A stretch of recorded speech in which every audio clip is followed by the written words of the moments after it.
Welcome to my channel. I'm Moana, and today's topic is about how to be authentic, especially for empaths.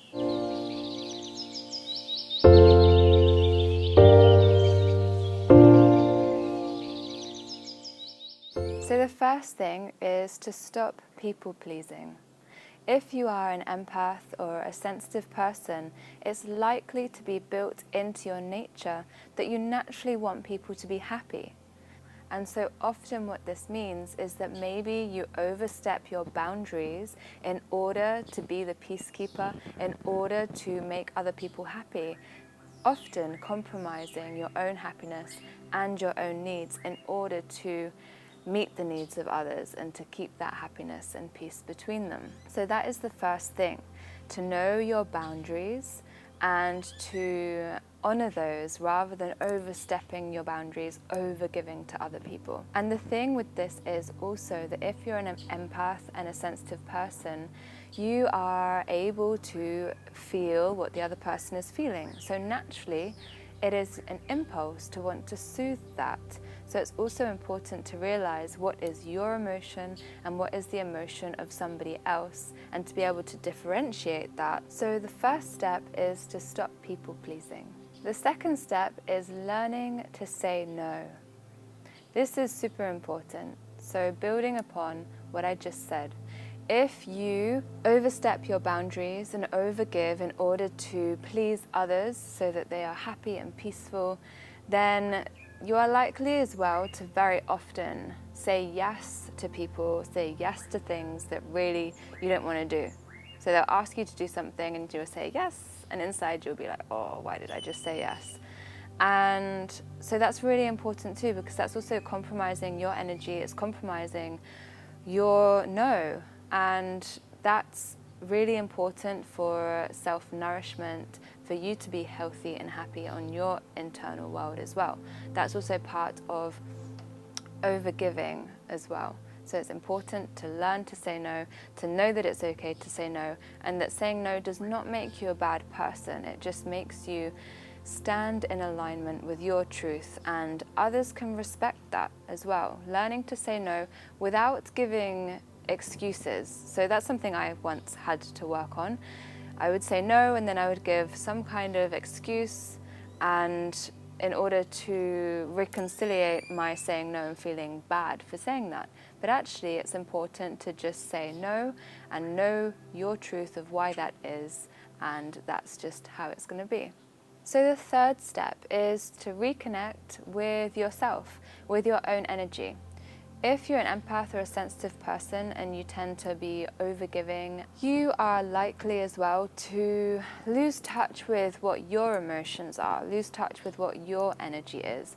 Often, your energy can merge with the energy of other people, so you can feel what they feel and you don't necessarily know how to separate what you're feeling and what is theirs. And often you may well take on the negative energy of others, thinking that it's your own. So the next thing is to have that time to yourself, to tune into yourself, know what your feelings are, know what's important to you, without having the external influences around you to sway you in different directions. That gives you a really strong sense of self. So the fourth step to being truly authentic is to get out into nature and to ground. So when you're in nature, you naturally reset your energy point. You're able to calm your mind, you're able to calm your emotions, and you're able to come more into being centered and balanced. And so it's really important to ground. So what does that mean?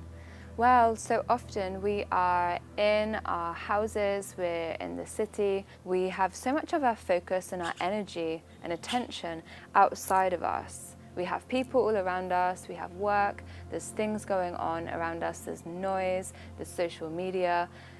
It's so much, you could even describe it as 80% outside of us rather than inside. And so grounding is bringing your awareness, your focus back into your body, back into your center. And a good technique that is often described is to connect to the earth, to connect to Mother Earth. So you can do that by going outside, connecting with the earth, sitting on the earth, and just visualizing tree roots growing from the bottom of your feet all the way to the center of the earth. Any kind of grounding meditation will really help you to feel that connection and to bring your awareness, your attention from your mind all the way back down into your center, so you feel more balanced and more stable within.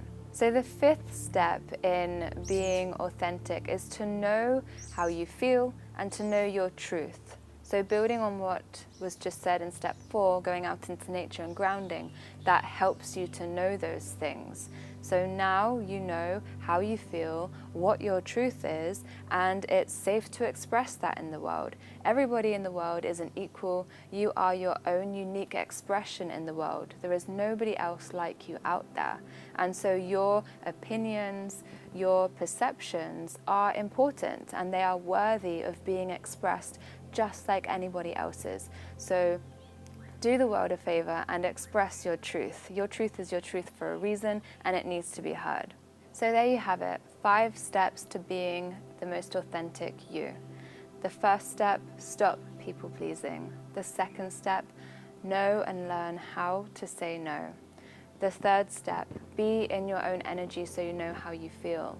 The fourth step, be out in nature, ground, and really become into your center. And the fifth step, know your truth and know that it's worthy of expressing in the world.